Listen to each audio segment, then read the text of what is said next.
What a senior night for the Morton Potters. They took on Dunlap. The Morton Potters going through a tunnel of the Morton youth players and then taking a pregame photo. And, well, then they went out and played their hearts out. Addie Day to Carly Whitaker, senior to senior for the beautiful header and the first goal of the match for Morton. Sophia DeVille, another senior, turns on the Jets. And for 4 years, she's been finding the net.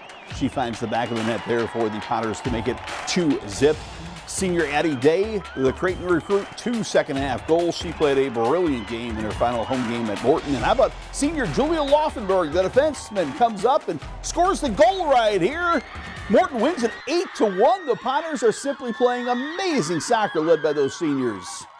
Right now we're on a roll.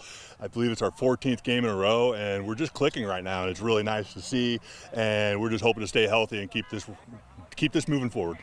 This team, we have so many big goals that we definitely can't accomplish. We have so much potential, and I think this is just one step towards that, and so I think we're really excited to see what we can do. Morton has not lost since they played Peoria Notre Dame, and Morton's next game is against Normal West. These two teams are playing for a Big 12 title on Wednesday night. Last night, let's check out the highlights here. No score into the 29th minute. But boy, did the Irish come then. It's Hannah Daly to Abigail Chaddock. Chaddock heads it home for the first goal of the game. 37 seconds later, Chaddock to Ava LaFollette. LaFollette gets it to go home. Peoria Notre Dame scored 4 goals in the final 12 minutes of the first half. Ava LaFollette had a hat trick. The Irish build up a 5-zip lead and win it by a final score of 5-2.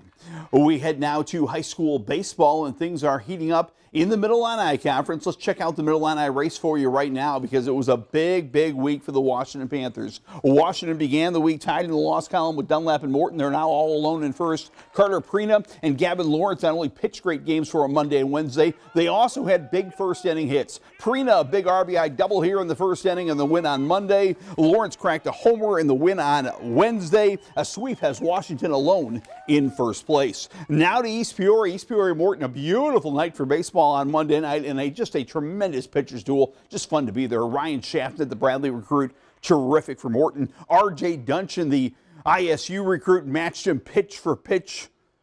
He was terrific in the game. In the 4th inning, Duncan, one of his 2 base hits. That's going to put a runner in scoring position, and Zach Hahn's going to hit one that's a little too hot to handle. It'll drive in Owen Hidden with what turned out to be the only run of the game.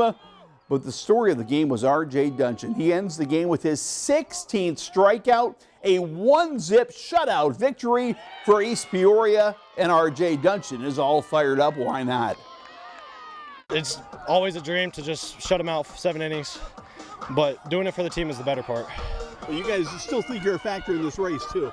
Anybody's a factor in the Mid-Illini. It's such a crazy conference. Game 2 Wednesday, Morton came back to earn a split. The Potters are still just a game back of first place Washington. To Mid-Illini softball now in the big rivalry, kind of a Washington rarity. First of all, they won at Metamora and they swept Metamora. Yeah, that doesn't happen very often. Washington won the first game of the year in the conference against Metamora, and then, well, Monday at Metamora, they played long ball. Cammie Barth, a home run out of the ballpark. I believe her first career high school homer. She's all fired up. Jenna Flessner, the winning pitcher, she cranked a homer as well. As Washington wins the game 3-2, they sweep the Redbirds.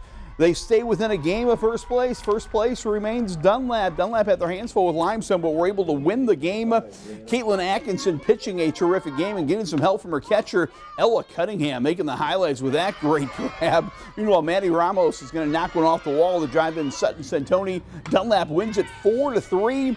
Dunlap remains a game ahead of the pack in the Mid-Illini softball race. We head to Mid-Illini track because the ladies' night was Wednesday night at Metamora. The Mid-Illini track meet Wednesday at Metamora. Let's check out the action from that one for you. We'll start with one of the hometown champions, Violet Weinman of Metamora. Soars to win the pole vault, and there's that championship smile right there for Violet Weinman.